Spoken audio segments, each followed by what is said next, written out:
semaines de cela, j'avais commencé un enseignement sur les secrets de la réussite et nous nous sommes basés sur l'exemple de Néhémie. Nous avions commencé à voir comment le serviteur de Dieu Néhémie avait opéré en respectant les prescriptions de l'Éternel Jésus-Christ et il avait obtenu la victoire. Je veux donc vous faire un petit rappel. Nous étions en train de dire la dernière fois que il arrive dans la vie des êtres humains, dans la vie des chrétiens, des croyants en Dieu que nous sommes, des moments où on s'interroge. L'homme peut s'interroger sur sa vie, sur une situation précise, sur un problème bien précis. Ça peut dépendre, ça peut être un problème personnel, un problème qui concerne sa famille, peu importe le domaine. Il arrive des moments où l'homme se pose des questions. Et nous étions en train de voir que Néhémie s'était interrogé sur sa vie. Il était en train de se poser les questions. Qu'est-ce qui n'allait pas? Qu'est-ce qu'il allait faire de sa vie? Alors, il a posé la question à son frère qu'on appelle Anani. Et son frère n'était pas seul, son frère était entouré d'un certain nombre de personnes. Et le frère de Néhémie, qu'on appelle Anani, lui a dit, écoute, Néhémie, les murailles de Jérusalem sont en ruine, nos frères et sœurs qui sont restés de l'autre côté du fleuve sont en captivité, ils vivent dans l'opprobre, c'est-à-dire qu'ils vivent dans le déshonneur. Alors, à ce moment-là, Néhémie s'était senti touché et inspiré par le Saint-Esprit. Il a pris donc le temps de s'asseoir. C'était le verset de base, hein, je m'étais beaucoup apaisanti là-dessus. Il avait eu le temps de s'asseoir, de prier et de jeûner. Et à partir de là, le Seigneur lui avait donné des orientations. Donc, on peut relire rapidement le passage en question. Je vais le lire. Comme ça, ça va nous inspirer encore. Néhémie, chapitre 1. C'était le verset 4. Je vais le chercher. Excusez-moi, je vais chercher mes notes. Chapitre 1, verset 4. La parole de Dieu dit, « Lorsque j'entendis ces choses, je m'assis, je pleurais, je fus plusieurs jours dans la désolation, je jeûnais et je priais devant le Dieu des cieux. » Alors, quand son frère Anani lui a expliqué tout ce qui s'était passé,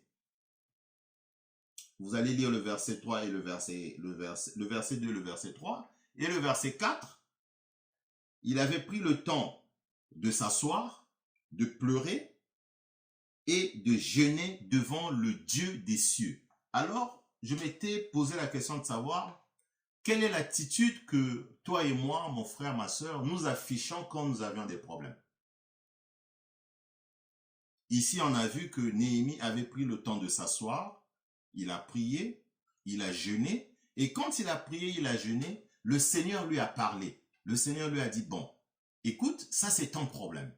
Ça c'est devenu ta mission, tu dois aller reconstruire les murailles de Jérusalem. Mais bien qu'il avait eu l'aval du Seigneur Jésus-Christ, mais il a eu l'inspiration d'aller voir le roi Artaxerxès. Et quand il est allé voir le roi Artaxerxès, il a expliqué au roi Artaxerxès, écoute, roi, d'ailleurs, même avant qu'il puisse expliquer au roi, le roi l'a vu, le roi a compris qu'il avait des problèmes, lui a dit, Néhémie, qu'est-ce qui ne va pas? Il a expliqué au roi les problèmes. Et à ce moment, le roi lui dit, écoute, je vais te donner des lettres pour que tu partes de ville en ville, tu vas les donner au gouverneur pour te faciliter le chemin. Non seulement je vais te donner des lettres, mais tu vas aller avec des cavaliers. Des cavaliers, donc on peut dire aujourd'hui, c'est des soldats, hein, c'est ceux qui commandent des troupes en fait. Donc, il est allé non seulement avec les chefs des cavaliers qui l'accompagnaient, mais il est aussi allé avec les lettres que le roi Artaxerxès lui avait données. Donc, c'était un peu d'après l'inspiration que j'avais reçue du Saint-Esprit, j'ai compris qu'il avait reçu une onction. et il est allé dans sa mission. Donc c'est pour vous dire que chacun de nous a une mission sur la terre. Quelle est ta mission? Qu'est-ce que tu dois faire? Quelle est ta vocation vis-à-vis de toi-même, vis-à-vis du peuple de Dieu, vis-à-vis de l'Église, vis-à-vis de ton pays, vis-à-vis de ta famille? Quel est ton rôle sur la terre? Beaucoup de gens ne se posent même pas cette question. Dieu t'a envoyé sur la terre, ce n'est pas juste pour venir te promener et puis repartir comme ça. Tu fais quoi sur la terre? Mon frère, ma soeur, quel est ton rôle sur la terre? Quelle est ta mission? Quelle est ta vocation? Mais on ne peut que comprendre ça en interrogeant le Seigneur Jésus-Christ. Voilà pourquoi vous allez voir des gens, c'est-à-dire que ce n'est pas une critique, hein, on ne critique pas, mais on va constater qu'on a des frères et sœurs dans nos communautés, dans nos pays, partout, autour de nous. Quelquefois, on s'interroge même, qu'est-ce qu'ils font? Ou quel est même le sens de leur vie? Ce n'est pas seulement se réveiller, aller au travail, manger, s'habiller, la vie de tous les jours. Ça ne suffit pas. Qu'est-ce qu'on fait en fait? Quelle est l'essence même? Quel est le substrat même de notre vie? Voilà les questions qu'on doit se poser. Et Néhémie s'était posé cette question. Néhémie s'était posé cette question. Et je disais que quand il avait reçu les instructions du Seigneur Jésus-Christ, Dieu lui a dit, écoute, tu vas voir le roi à Artaxerxès. En allant voir le roi Artaxerxès, il va t'aider et après tu vas continuer ta marche. Mais quand il est allé voir le roi Artaxerxès, il n'est pas allé vide, les mains vides. Il est allé voir le roi Artaxerxès en lui amenant un présent. Il lui a offert le vin. Donc c'était, on peut dire, une offrande. Mais cette offrande avait réjoui le cœur du roi. Le roi était tellement content par le geste que Néhémie avait fait. Et écoutons ce qui s'est passé au verset 10. Au verset 10, la parole de Dieu nous dit, Sambala, le Aaronite, et Tobidja, le serviteur ammonite, l'ayant appris, eut un grand déplaisir de ce qu'il venait un homme pour chercher le bien des enfants d'Israël. Amen. Alors, bien-aimés, il y aura toujours des oppositions dans tout ce que tu feras. Il ne faut pas se leurrer. En face de chaque bénédiction, en face de chaque mission, le Seigneur va te donner les armes nécessaires, le Seigneur va te donner les moyens pour faire ta mission, mais tu auras toujours de l'opposition. Il y aura toujours des gens qui vont s'opposer à ça. Ici, on voit bien que Néhémie avait reçu une opposition.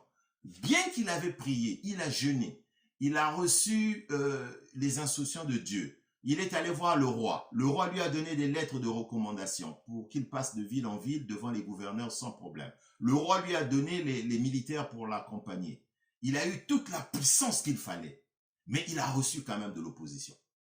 Voilà ce qu'on avait vu lors de la première partie de cet enseignement. Donc aujourd'hui, par la grâce de Dieu, on va essayer de voir comment cette opposition s'était manifestée. Comment Néhémie comment il avait fait face à cette opposition. Et comment il s'en était sorti vainqueur par le nom puissant du Seigneur Jésus-Christ.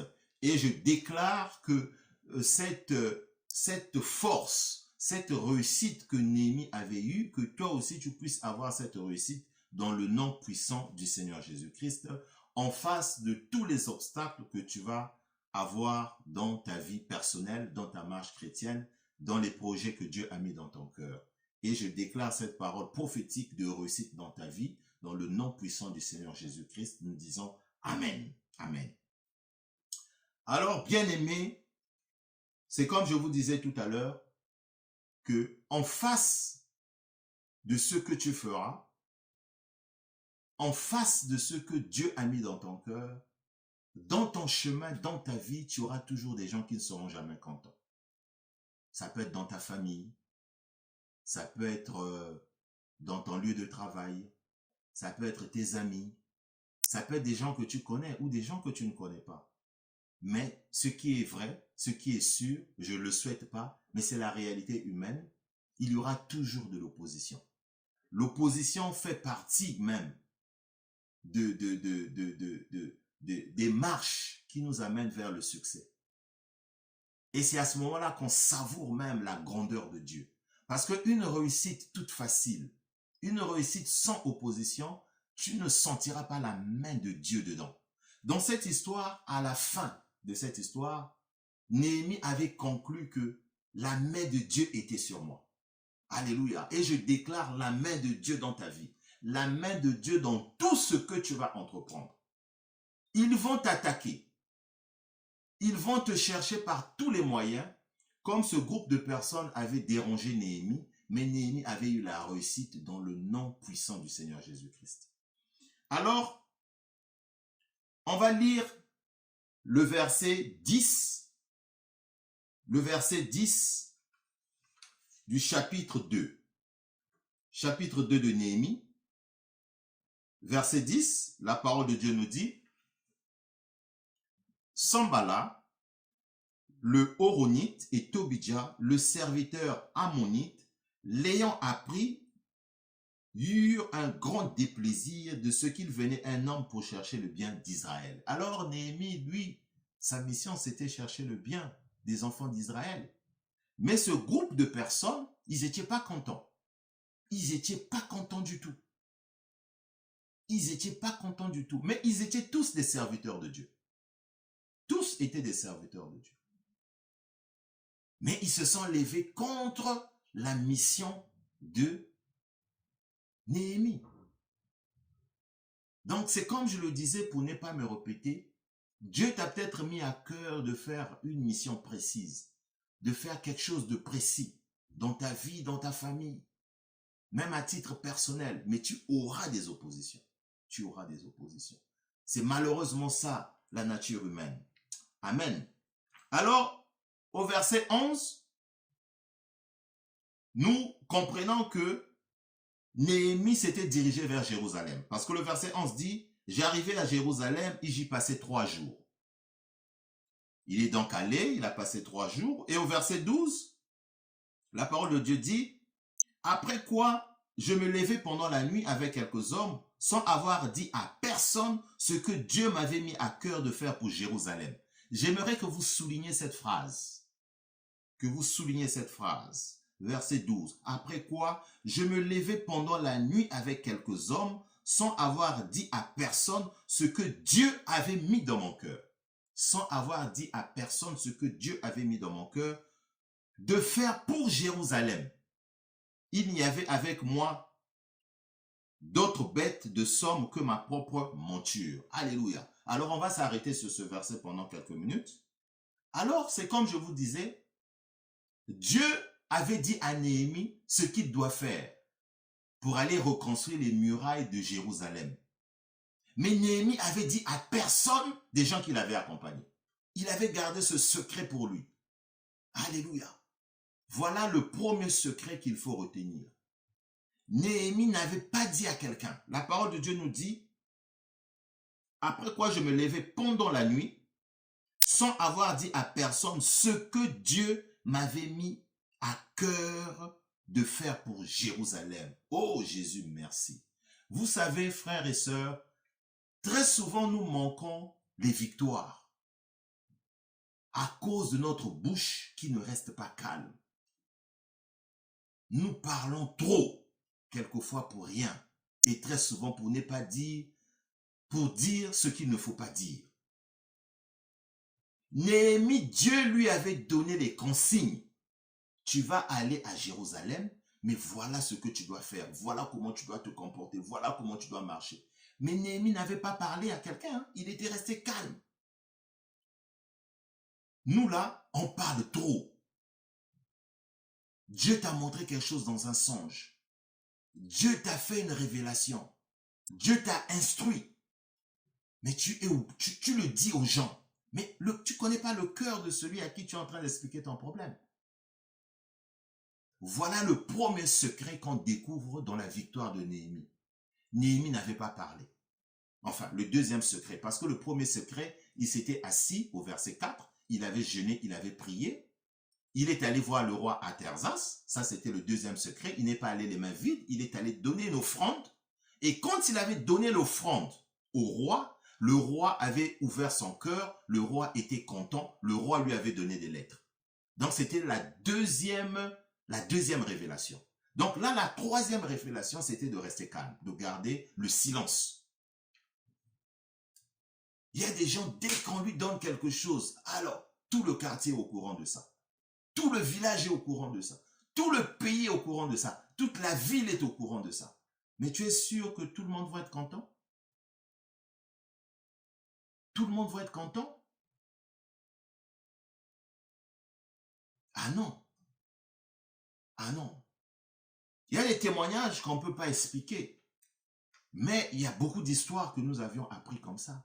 Des gens qui sont passés à côté de leur bénédiction, tout simplement parce que c'est des gens qui parlent. Ils n'ont pas la langue dans la poche. Ils n'ont pas de secret avec Dieu.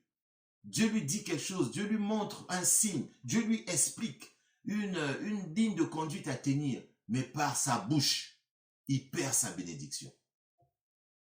Il y a des gens qui ont perdu des mariages comme ça. Ils rencontrent un homme, il en parle à ses amis, et après ce sont ses propres amis qui vont sortir avec son fiancé. Il y a des gens qui rencontrent quelqu'un, une relation prophétique, une bénédiction, mais il perd cette relation-là tout simplement parce qu'il a mis cette personne en contact avec d'autres personnes. Ça, moi, ça m'est arrivé plusieurs fois. Et depuis là, j'ai appris à ne plus mettre les gens en connexion n'importe comment. C'est triste de le dire, mais c'est la vérité. C'est la vérité.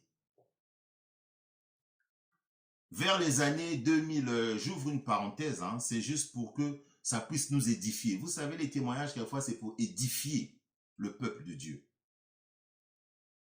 Vers les années 2005-2006, j'avais fait la connaissance d'un monsieur qui était le représentant d'un chef d'État. Il représentait, ce chef d'État, c'était son homme de main dans certains milieux. Et j'avais fait la connaissance de ce monsieur-là. Et quand j'ai rencontré ce monsieur, je lui ai présenté à un de mes amis. Ben, c'était la faute qu'il ne fallait pas faire. Cet ami-là est devenu plus ami à moi qu'il avait présenté à cet ami-là. C'est drôle, hein, la vie. C'est pas mauvais en soi, puisqu'on connaît toujours les gens derrière les gens. Mais ce monsieur qui était le représentant de ce chef d'État, il était devenu bizarre à mon égard. Il avait changé. Il prenait plus mes appels. Il était devenu froid à mon égard. Mais mon ami là, à qui j'avais présenté, ils sont devenus des très bons amis. Et j'avais compris que il avait grillé ma relation. Mais comme Dieu est le Dieu de justice. Dieu est le Dieu de justice. C'est le Dieu qui sauve toujours. C'est le Dieu qui nous délivre toujours. C'est le Dieu qui nous donne toujours la victoire. Bon, je n'avais rien dit, j'étais resté calme. Je m'étais dit, bon, je ne me reproche de rien. Et pratiquement un an après, ce ami-là, il devrait quitter la ville où nous étions. Donc, il rentrait dans son pays parce qu'il représentait ce chef d'État à l'étranger. Il m'a appelé chez lui, il me dit, Fortune, je quitte ce pays, je suis en train de partir, mais il faut faire très attention à ton ami. Il faut faire très attention à ton ami. Moi, je m'en vais, vous allez rester ensemble, mais il faut faire très attention à lui. Alléluia, peuple de Dieu. Et ça voulait tout dire. Il m'a dit, j'avais appris un certain nombre de choses sur toi, j'ai pris le temps de vérifier, mais c'est faux tout ce qu'on m'avait raconté. C'est faux tout ce qu'on m'avait raconté. Donc, je ferme la parenthèse. Donc, c'est une façon de vous dire que on doit faire très attention dans la vie. Quand le Seigneur nous donne quelquefois une bénédiction, on doit savoir garder nos bénédictions. Moi, je n'avais pas gardé cette bénédiction parce que ma bouche n'était pas restée calme. J'ai fait la connaissance de ce monsieur dans un milieu, je suis allé parler à mon ami, je l'ai mis en contact, je ne connaissais pas l'état d'âme de mon ami. Et mon ami est allé me détruire auprès de cette personne. Et Dieu merci, le Seigneur avait fini par restaurer cette relation. Et je glorifie le nom du Seigneur Jésus pour ça. Donc, ici, on voit bien que Néhémie n'était pas seul au verset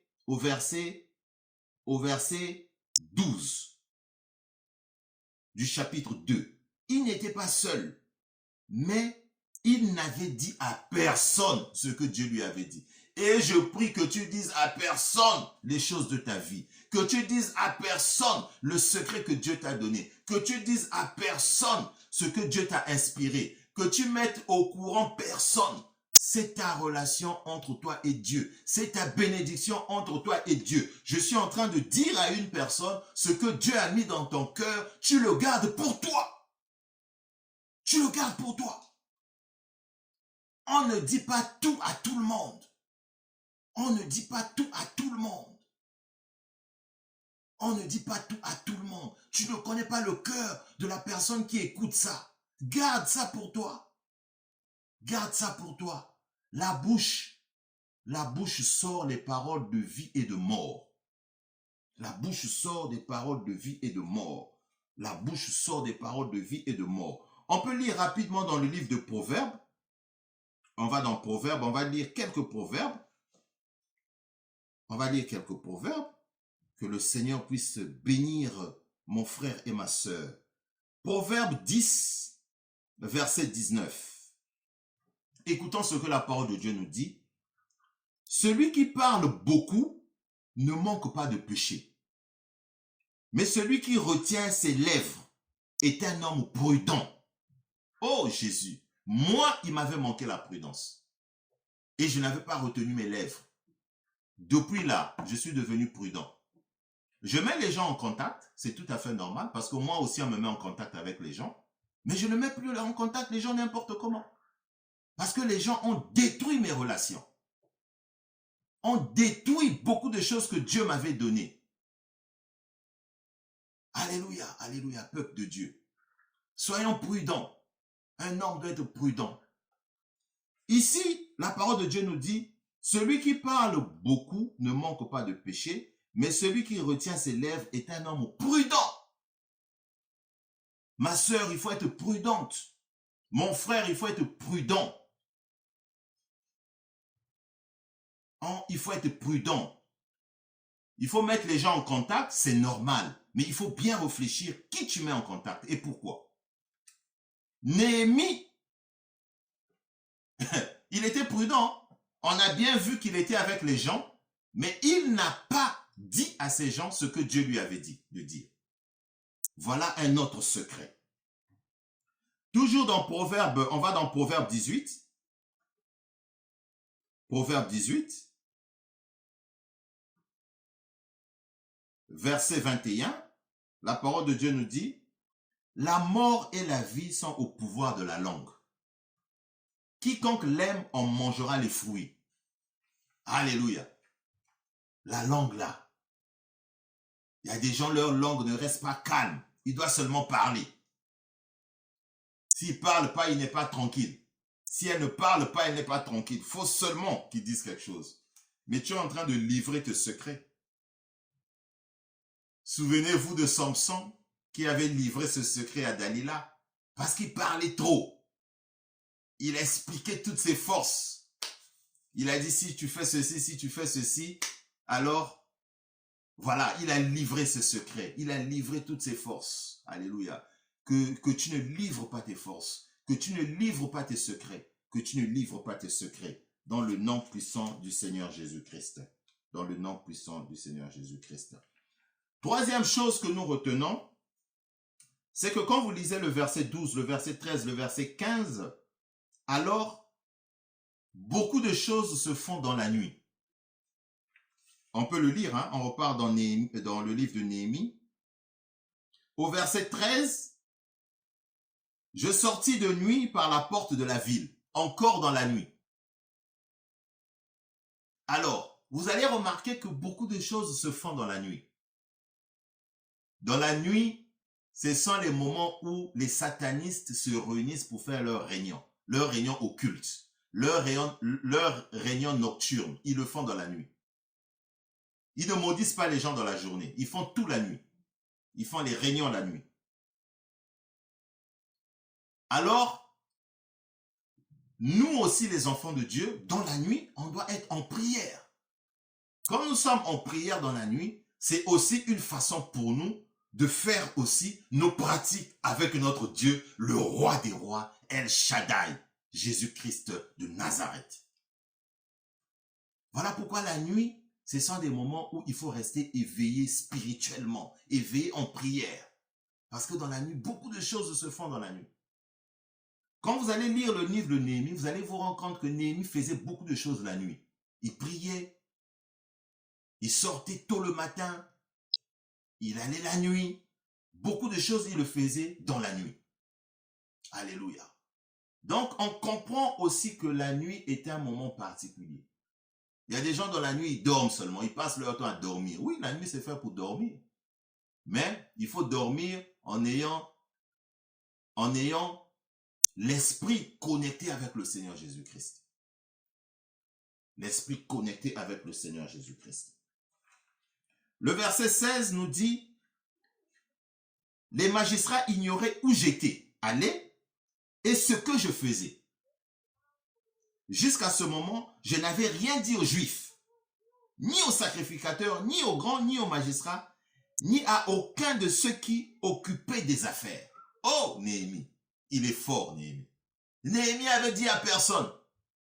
Ce que Dieu lui avait mis à cœur là, il a dit à personne, ni aux magistrats, ni à ceux qui occupaient des affaires, ni aux Juifs, ni aux sacrificateurs, ni aux grands. À personne, il n'avait pas dit.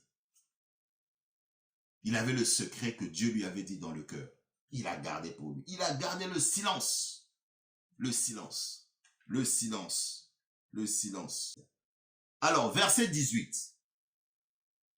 Et je leur racontais comment la bonne main de Dieu avait été sur moi et quelles paroles le roi m'avait adressées, le dire, lèvons-nous et bâtissons et fortifions-nous dans cette bonne résolution. Alors, ici, Néhémie a juste dit quelques phrases de ce que le roi lui avait dit. C'était pour encourager, pour fortifier les gens qui allaient l'accompagner.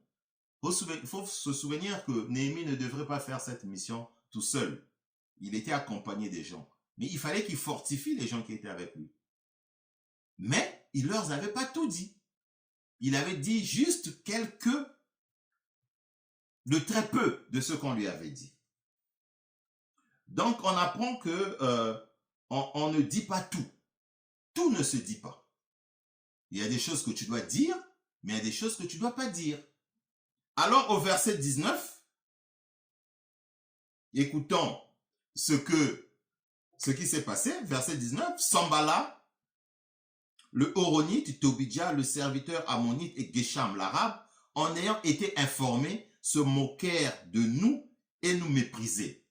Autre chose qu'il faut retenir, que il y aura toujours des gens, non seulement qui vont nous combattre, mais qui vont se moquer de nous et qui vont nous mépriser. Les gens vont se moquer de toi. Pourquoi tu as fait tel choix? Pourquoi tu as pris telle décision? Pourquoi tu as fait ceci? Pourquoi tu as fait cela? Malheureusement, les êtres humains sont comme ça. Il y aura très peu de gens qui vont vous soutenir, très peu de gens qui vont vous encourager dans votre mission, dans votre vocation, dans votre bénédiction, dans votre marche chrétienne, dans tout ce que vous êtes en train d'entreprendre. Il y aura des gens qui vont toujours se moquer de vous.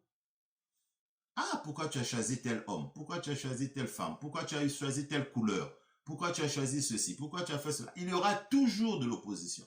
Les gens ne sont jamais contents. Jamais. Même Jésus n'avait pas fait l'unanimité. À plus forte raison, nous. Donc, on retient qu'il y aura toujours des gens qui seront jamais contents de nos choix, des gens qui seront jamais contents de nos décisions, des gens qui ne seront jamais contents de ce que nous sommes en train de faire. Ils vont se moquer de nous et ils vont nous mépriser. Ils vont nous mépriser. Ici, on voit bien que Néhémie, les gens s'étaient moqués de lui et les gens l'avaient méprisé. Voilà ce que nous pouvons retenir à ce stade. Alors, quand on va au chapitre 3 de Néhémie,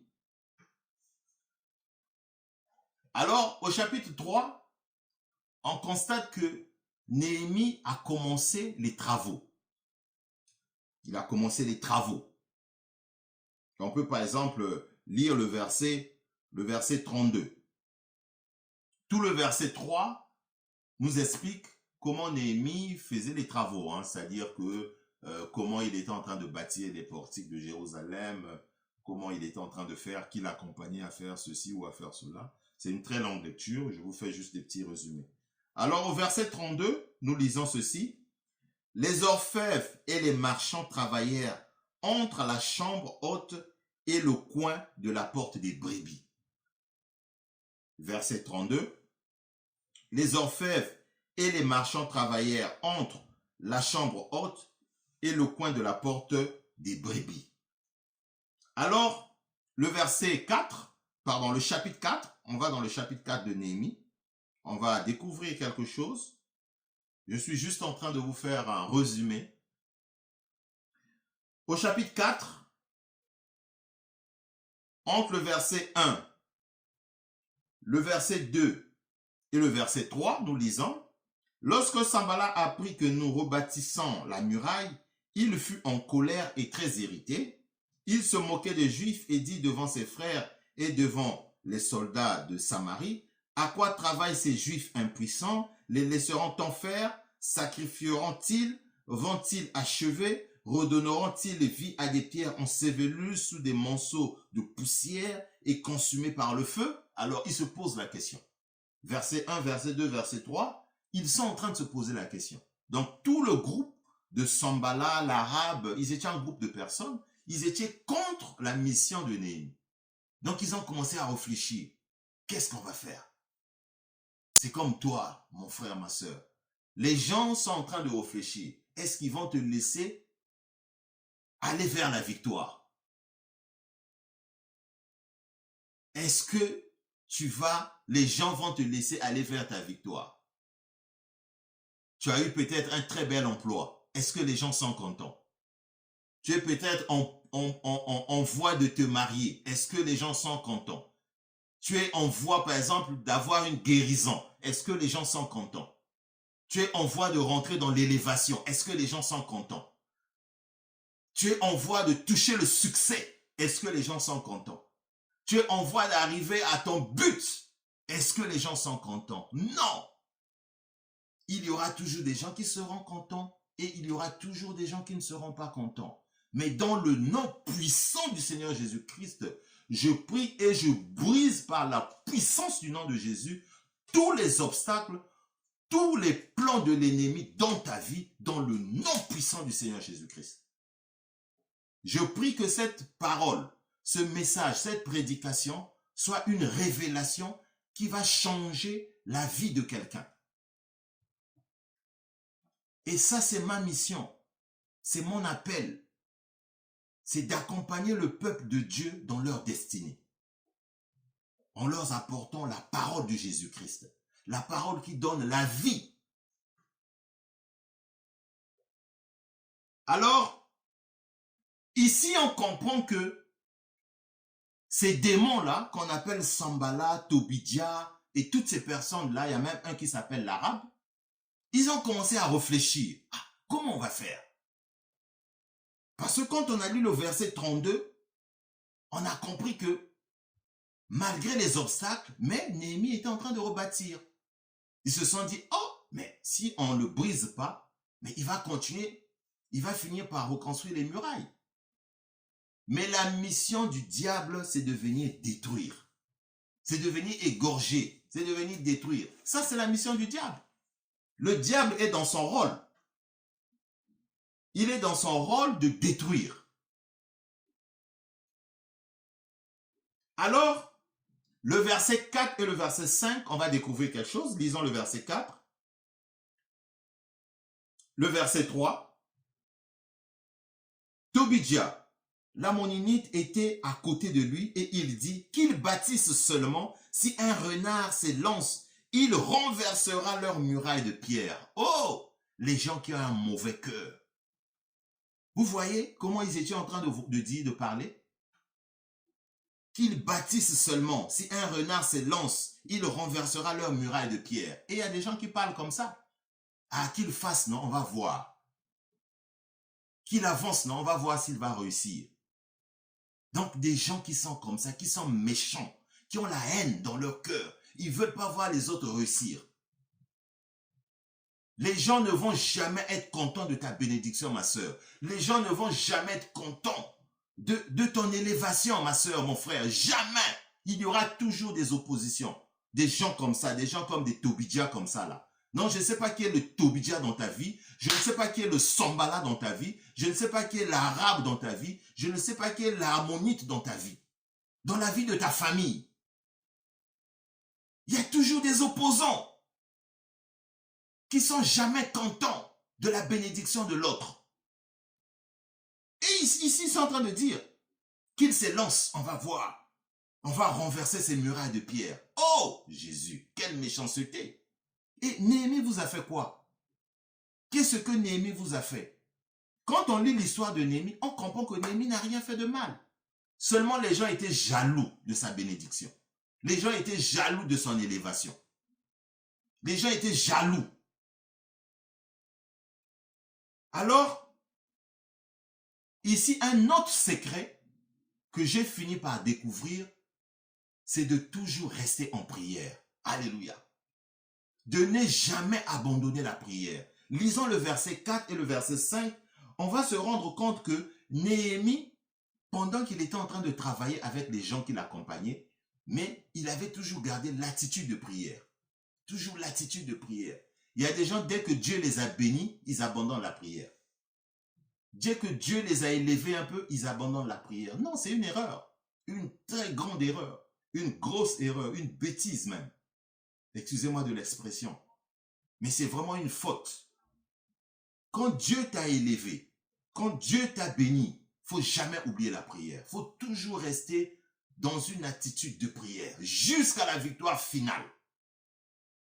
Ici, Néhémie n'avait pas arrêté la prière. Hein. Il continuait de prier. Lisons le verset 4.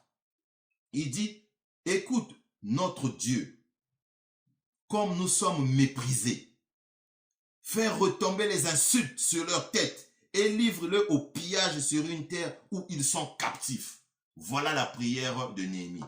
Néhémie dit, « Mais Seigneur, regarde comment je suis méprisé. Protège-nous. Fais retomber sur eux les insultes. » Donc, on comprend qu'on a insulté même Néhémie. Le pauvre Néhémie. Hey! Pauvre pasteur fortuné. Victime des insultes matin, midi, soir. Oh Seigneur Jésus-Christ. Alors ici, excusez-moi, ça me fait un peu rire. Alors, ici, on comprend très bien que Néhémie avait gardé l'attitude de prière. Donc ça, c'est un autre secret de toujours rester en prière. Plus l'ennemi est en train de te combattre, plus tu es en train de prier. Plus l'ennemi est en train de te combattre, plus tu es en train de prier. Plus l'ennemi est en train de te combattre, plus tu es en train de prier. Et ça, c'est l'attitude que Néhémie avait adoptée. Néhémie était resté en prière. Et le verset 6, on comprend que les travaux étaient en train de continuer. Les travaux étaient en train de continuer. On est en train de l'attaquer, lui il est en train de continuer de prier, mais les travaux aussi avancent. Verset 6. Nous rebâtîmes la muraille qui fut partout achevée jusqu'à la moitié de sa hauteur et le peuple prit à cœur ce travail. Gloire au Seigneur Jésus-Christ. Gloire au Seigneur Jésus-Christ. Jésus, il est bon. Jésus, c'est lui qui nous donne la guérison. Jésus, c'est lui qui nous donne la victoire.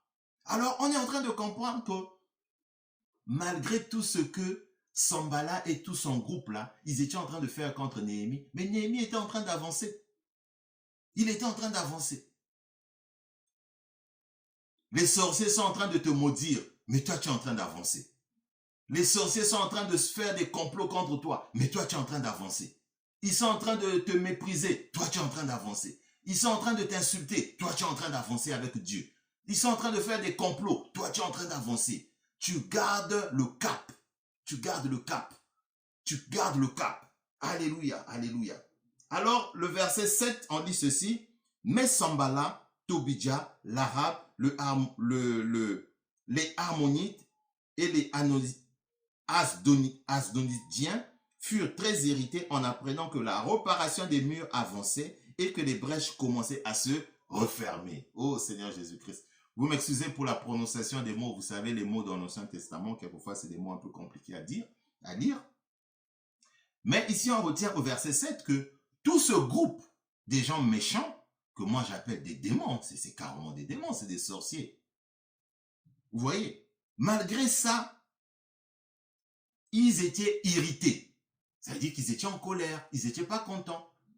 Malgré ce qu'ils ont commencé à faire depuis le chapitre 1, nous sommes arrivés au chapitre 4, mais ils étaient toujours dans la colère. Mais malgré ça, Néhémie était en train d'avancer. Il est presque arrivé à la moitié du travail qu'il allait faire. Et je prie dans le nom puissant du Seigneur Jésus-Christ, quelles que soient les attaques, quels que soient les ennemis, quelle que soit l'adversité, quelles que soient les oppositions, tu vas aller au bout de ta mission. Tu vas aller au bout de ta victoire. Oui, cette bénédiction, tu vas l'attraper dans tes mains.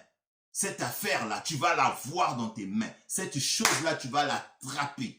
Tu vas la voir dans tes mains. Ce succès, tu vas la voir. Cette réussite, tu vas la voir. Cette guérison, tu vas la voir. Depuis ce matin, je suis en train d'insister sur la guérison. Je ne sais pas, peut-être que quelqu'un va être guéri. J'ai le sentiment dans mon cœur que cette parole va guérir quelqu'un. Cette parole va guérir quelqu'un. Ça peut être une guérison physique. Tu souffres peut-être d'une maladie. En écoutant cette prédication, tu vas recevoir la bénédiction. Tu souffres peut-être d'une mort spirituelle. En écoutant cette prédication, ça va venir ouvrir tes yeux. Il y a des gens comme ça, dès qu'il arrive au bout du succès, tout s'échappe. Parce qu'il parle trop. Parce qu'il ne sait pas se comporter. Dès qu'il arrive au bout de quelque chose, tout s'échappe. Il recommence encore à zéro. Il travaille. Il arrive quelque part, il abandonne tout simplement parce que on vient lui voler la bénédiction à cause du manque de contrôle. Il ne sait pas suivre les prescrits de Dieu. Il ne sait pas se taire, il ne sait pas se conduire. Peuple de Dieu. Peuple de Dieu. Il y a une histoire comme ça, des Philistins qui allaient toujours dévaliser le peuple de Dieu dans la ville qu'on appelle Tiklat. Et un jour, tout ce peuple s'était rébellé pour dire, mais c'est pas possible, on peut pas quand même, à chaque fois qu'on arrive proche de notre récolte comme ça, que les Philistins viennent nous prendre toute notre récolte. Et ils étaient révoltés, ils ont décidé de stopper. Dans la vie, à un moment donné, il faut prendre des décisions courageuses pour dire non, ça peut pas continuer comme ça. Ça peut pas continuer comme ça. Ça peut pas continuer comme ça. Ça peut pas continuer comme ça. Il y a une sœur qui m'avait appelé, qui me disait, pasteur, je ne comprends pas. Toutefois que je rencontre un homme, dès qu'il arrive au bout pour qu'on se marie, tout s'arrête. Il s'en va. Et toute ma vie, c'est comme ça. Elle a craqué, elle a commencé à pleurer au téléphone. J'ai commencé à prier pour elle, j'ai commencé à l'exhorter, j'ai commencé à prier pour elle, à l'exhorter, à l'encourager. Elle dit, dès que je rencontre quelqu'un, on reste un moment, dès qu'il commence à venir se présenter chez mes parents, du coup la relation se casse. Et toute ma vie c'est comme ça, pasteur, je n'en peux plus, je suis fatigué, elle a commencé à pleurer, elle dit, je n'arrive plus. Oh Jésus-Christ, que ces liens de l'échec soient brisés dans le nom puissant du Seigneur Jésus-Christ. Vous savez, il y a des gens qui vivent des situations difficiles. Quand ils commencent à vous expliquer leurs problèmes, vous avez pitié. Vous comprenez que le peuple de Dieu souffre. Tellement que on vit des attaques nocturnes, mystiques, sataniques, démoniaques. Mais tu trouves la guérison, tu trouves la victoire ce matin en écoutant cette prédication. Alléluia, alléluia, peuple de Dieu. Alors, au verset 8, il est écrit, ils se léguèrent tous pour venir attaquer Jérusalem et lui causer du dommage. Donc, tous ces sorciers, ils se sont regroupés encore pour venir attaquer et pour détruire tout ce que Néhémie était en train de faire. Vous voyez comment ces gens-là se comportent? Ces hommes méchants. Alors, voyons au verset 9 comment Néhémie s'est comporté. Verset 9. Nous priâmes notre Dieu. Ô Jésus-Christ. Nous priâmes notre Dieu. Néhémie n'avait pas oublié la prière. N'oubliez pas que je vous ai dit, Néhémie n'avait pas oublié la prière. Au verset 8, on a bien vu que ces gens-là, ces démons-là, ils étaient toujours en train de courir derrière lui pour détruire ce qu'il était en train de faire. Au verset 9, on voit que Néhémie continuait de prier. Nous priâmes notre Dieu et nous établîmes une garde jour et nuit pour défendre contre toute attaque. Jour et nuit. Il a mis en place une garde. Jour et nuit. Jour et nuit. Jour et nuit reste en prière. Jour et nuit reste en prière. Jour et nuit reste en prière. Dieu t'a donné une prophétie. Tu vas rentrer dans l'élévation. Tu vas trouver ton miracle. Tu vas trouver la guérison. Dieu va t'élever. Mais nuit et jour reste en prière. Ne te dis pas oui, comme j'ai reçu ma prophétie, je me croise les bras, tout est obtenu. Non! Néhémie, au fur et à mesure qu'il avançait, il adaptait la prière. Il ne faisait pas les mêmes prières. Il changeait de prière. Il changeait de technique. Il avançait. Il avançait. Et la vie, c'est comme ça. Tu avances d'un pas, tu arrives à un niveau donné, tu changes de technique. Tu avances encore. Et Néhémie était comme ça. Ici, on voit au verset 9, il a changé carrément de prière. Nous priâmes notre Dieu et nous établîmes une garde nuit et jour.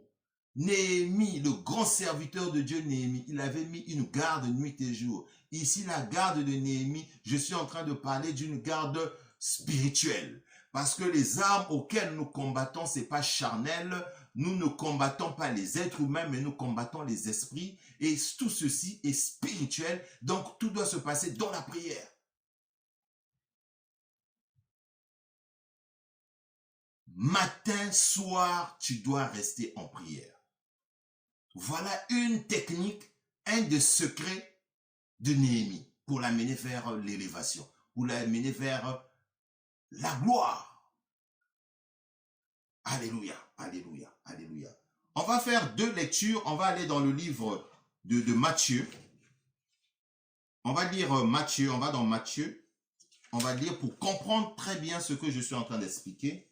Matthieu chapitre 26.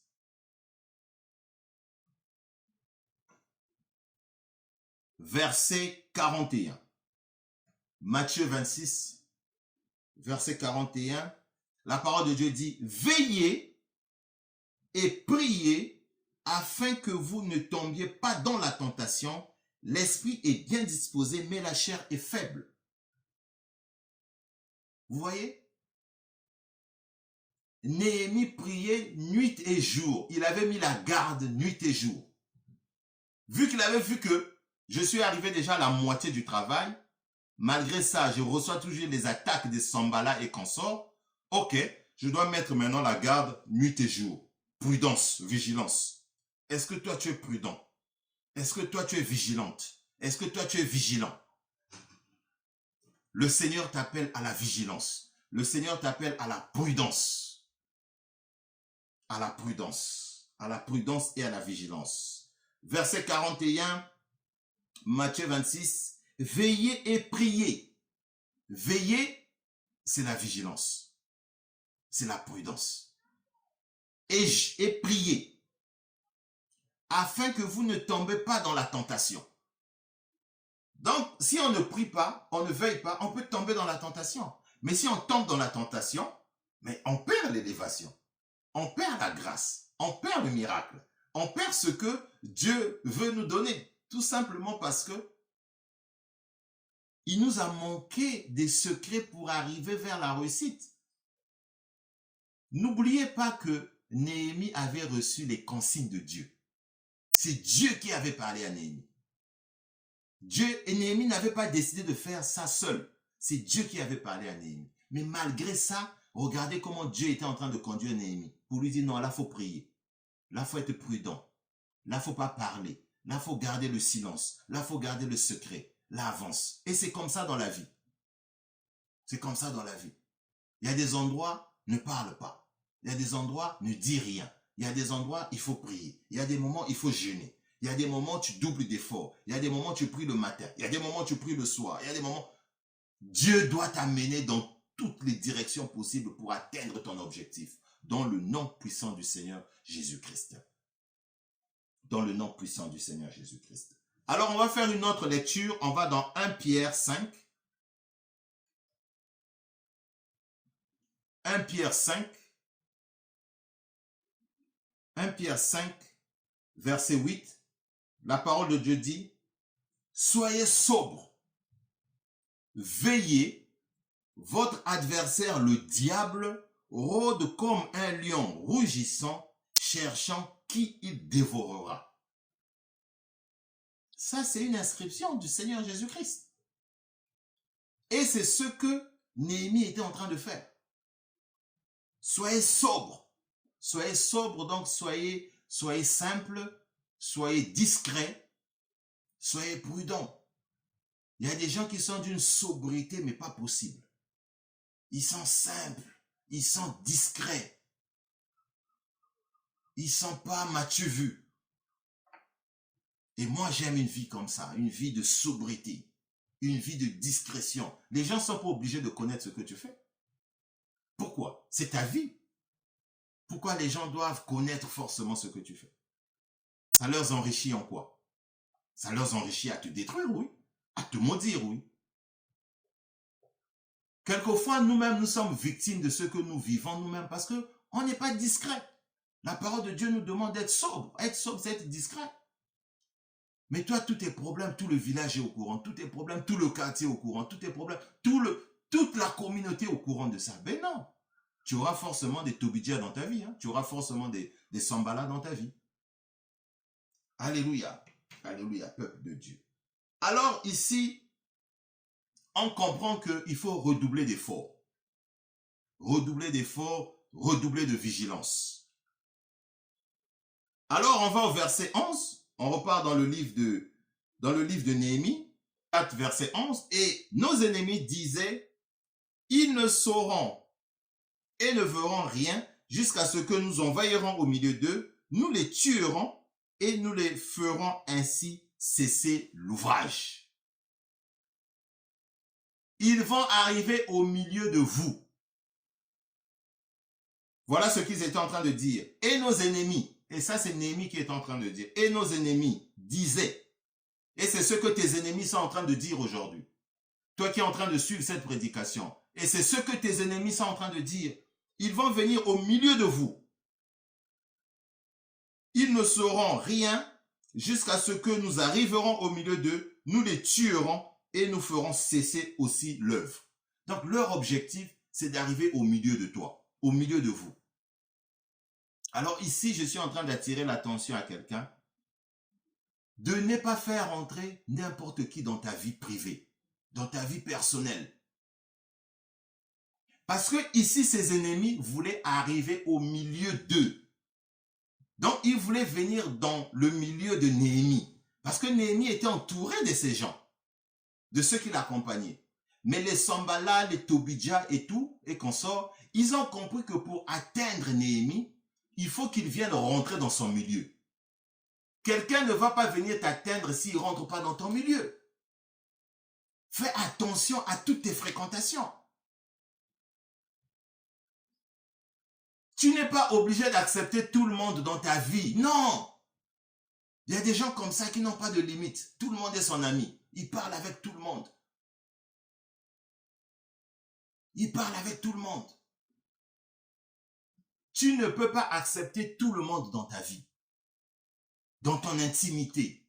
Dans ton entourage. Ce sont ceux-là qui vont venir t'amener le malheur. Je n'ai pas le verset en tête, mais il y a un verset qui dit à peu près la même chose. Celui qui a un nombre d'amis élevé, il en a pour son malheur. Ils vont soit t'empoisonner, soit ils vont chercher à te salir, ils vont chercher à te nuire, ils vont connaître les problèmes de ta vie pour te détruire. Ici, les ennemis de Néhémie, c'est ce qu'ils voulaient. Depuis le chapitre 1, ils ont commencé à le chercher. Ils ne le trouvaient pas. Ils ont réfléchi, ils ont compris, non. Ce qu'on doit faire, on doit maintenant rentrer dans son milieu. Oh Jésus-Christ. Oh Jésus-Christ. Les amis avec qui tu prennes le verre, tous les jours vous êtes là, vous prenez la boisson, vous prenez l'alcool ensemble. Ce sont eux qui vont t'empoisonner. Les amis ensemble, vous êtes là tous les jours, ce sont eux qui vont te balancer. Attention avec les fréquentations. Attention. Alors ici, au verset 11, on a compris que ces gens-là voulaient rentrer dans la vie de Néhémie, dans son entourage, dans son milieu, pour le faire du mal. Et Néhémie avait compris ça. On va au verset 15, on lit ceci. Lorsque nos ennemis apprirent que nous étions avertis. Oh Jésus-Christ, Dieu est bon. Dieu est bon. Dieu est bon. Néhémie était averti que les gens là, la manière dont ils sont en train de me chercher là, ils veulent rentrer maintenant dans mon milieu. Voilà pourquoi les gens qui sont dans ton milieu là, tu dois les connaître. Tu dois être sûr de tes amis.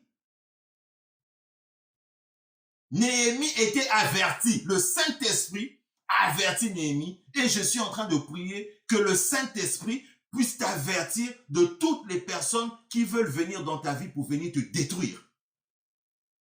Il y a des gens qui vont chercher à rentrer dans ta vie seulement pour te détruire. Ils vont forcer même l'amitié avec toi. Le Saint-Esprit va t'avertir. Fais attention. Celui-là est en train de forcer une relation. Vous savez, des gens qui forcent des amitiés. Hein. Ça devient même démoniaque. Il force, il fait tout pour être ton ami. Oh Jésus-Christ, Néhémie était averti. Écoutons la parole de Dieu. Verset 15. Lorsque nos ennemis apprirent que nous étions avertis, Dieu anéantit leur projet. Néhémie ne dit pas j'ai anéanti leur projet. Il dit Dieu. Jéhovah anéantit leur projet. Et nous retournâmes tous à la muraille, chacun à son ouvrage. Dieu merci. Gloire au Seigneur. Vous voyez ça? Ils ont voulu rentrer dans le milieu de Néhémie, mais Dieu a averti Néhémie pour lui dire attention, ceux-là veulent rentrer dans ton milieu là, c'est pour venir te faire du mal. Ah, Dieu il est bon. Dieu est bon.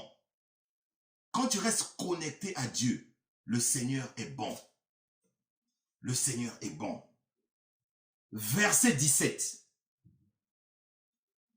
Ceux qui bâtissent la muraille et ceux qui portaient ou chargeaient les fardeaux travaillèrent d'une main et tenant une autre arme de l'autre. Oh Jésus-Christ! Oh Jésus-Christ! Oh Jésus-Christ! Je veux répéter ce verset parce que ce verset a une certaine puissance. Ceux qui bâtissaient la muraille et ceux qui portaient ou chargeaient les fardeaux travaillèrent d'une main et tenaient une arme de l'autre côté. Oh Jésus-Christ! Soulignez cette dernière phrase. Travaillaient d'une main et tenaient une arme de l'autre main, de l'autre côté. Ça veut dire quoi? Pendant que tu es en train de travailler, tu es en train d'aller vers ta gloire, reste prudent avec l'autre main. Reste prudent avec un autre regard. Que ton œil soit tourné partout en train de regarder autour de toi. Que ton œil soit tourné partout. Quand je faisais la méditation, ça veut dire que tu dois être resté connecté dans le spirituel. Spirituellement, tu dois être resté connecté à Dieu. Restez connecté à Dieu. Restez connecté à Dieu. Restez connecté à Dieu. Restez connecté à Dieu. Restez connecté à Dieu. Quand on va dans le livre de Éphésiens 13, il est bien écrit entre le verset 13 et le verset 18. Les armes auxquelles nous combattons, ce sont des armes spirituelles. On va le lire rapidement. On va dans Éphésiens. Oh Jésus, merci. Merci Seigneur Jésus pour cette parole de ce matin. Cette parole qui va venir transformer la vie de mon frère et de ma sœur. Éphésiens 13. C'est pourquoi prenez toutes les armes de Dieu afin de pouvoir résister dans les mauvais jours et de tenir ferme après avoir tout surmonté. Tenez donc ferme, ayez à vos reins la vérité pour ceinture, revêtez la cuirasse de la justice, mettez pour chaussure à vos pieds le zèle et que donne l'évangile de paix. Prenez par-dessus de tout cela le bouclier de la foi avec lequel vous pourriez atteindre tous les traits enflammés du malin. Prenez aussi le casque du salut, de l'épée de l'esprit qui est la parole de Dieu. Faites tout temps par l'esprit toutes sortes de prières, de supplications. Veillez à cela avec une entière persévérance et priez pour tous les saints. Gloire au Seigneur. Ici, dans le livre de Éphésiens, la parole de Dieu est en train de nous rappeler comment on doit se comporter.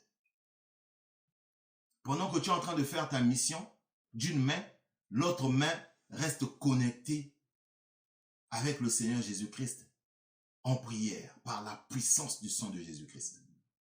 Et ça, c'était une des forces de Néhémie.